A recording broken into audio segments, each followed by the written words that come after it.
The Green Deal is in fact Europe's new growth agenda.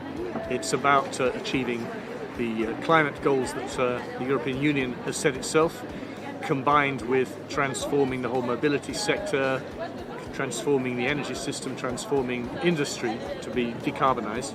But we're also trying to do another big transition, that's to digitalise the European economy. So these are two of the three drivers which are really the reason why we're taking lots of action on critical raw materials at the moment. The third reason is economic security.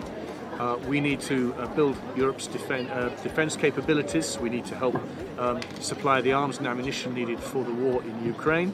And we also need to boost our strategic leadership in the areas of defence and aerospace.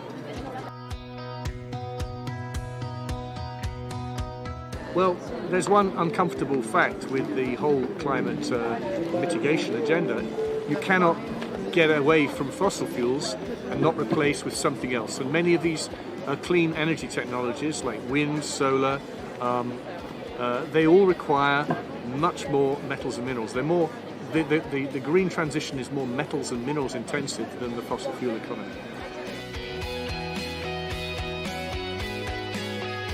Well, practically everything in the periodic table is necessary for life, for economic activity.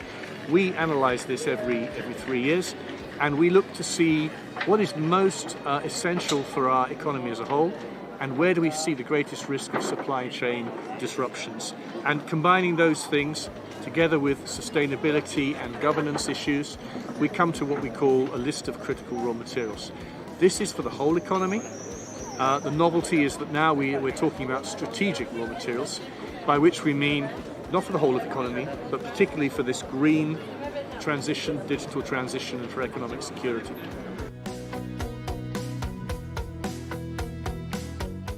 Well, there are plenty out there. The question is, will Europe get its share of these metals and minerals?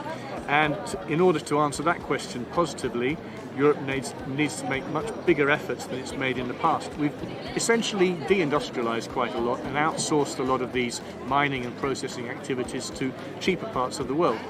In fact, we're closing our eyes to the emissions and the environmental impacts. So what we think is necessary is to take more responsibility for mining, refining, and very importantly, recovering and recycling what's in the European economy.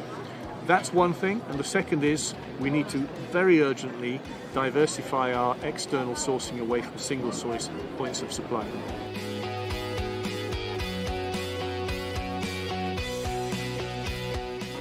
It's a complex mix, but what we are trying to do is reduce our strategic dependencies, make the European economy more resilient, and we use the word a race to the top, not a race to the bottom. So we want to make sure that whatever we're doing, whether it's sourcing in Europe or from third countries, that it's about raising the level of environmental, social and governance standards. I don't think the consumers are interested in raw materials at any cost. It has to be done sustainably and responsibly.